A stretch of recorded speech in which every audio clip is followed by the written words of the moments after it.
अभी हम आए हैं सरकारी विद्यालय यहाँ पे और देख सकते हैं कि हमारे पीछे टीचर लोग बैठे हुए हैं और बच्चे सब खेल रहे हैं यहाँ पे। ये हमारे यूपी का विद्यालय है, ये टीचर का।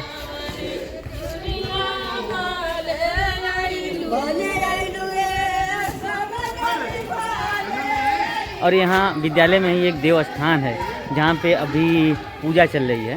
तो ये हमारे टीचर हैं और टीचर के शादी है, तो यहाँ पे ये कुछ पूजा पाठ वगैरह होगा और हम दिखाएंगे आप लोगों को। विद्यालय के बच्चे जो शिक्षा ग्रहण कर रहे हैं वो शिक्षा ग्रहण कर पाएंगे कि नहीं कर पाएंगे इसकी गारंटी तो मुझे नहीं है, लेकिन इस विद्यालय में ये देवस्थान होने से उनके अंदर भी ये पूजा पाठ करने की पद्धति आ जाएगी और वो भी जब बड़े होंगे तो पूजा पाठ ही करेंगे, ज़रूर करेंगे।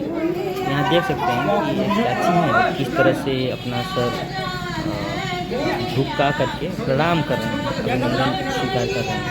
और उसके ही बगल में एक गांव का ही कुत्ता है जो लम्हों को देख रहा है और इस आसरे में खड़ा है कि हो सकता है कि पूजा पाठ चढ़े तो हमारा भी निवाला मिल सके। यहाँ देख सकते हैं आप ये, और ये भोजपुरी लोक का गीत है जो लोग महिलाएं गाती हैं। ये है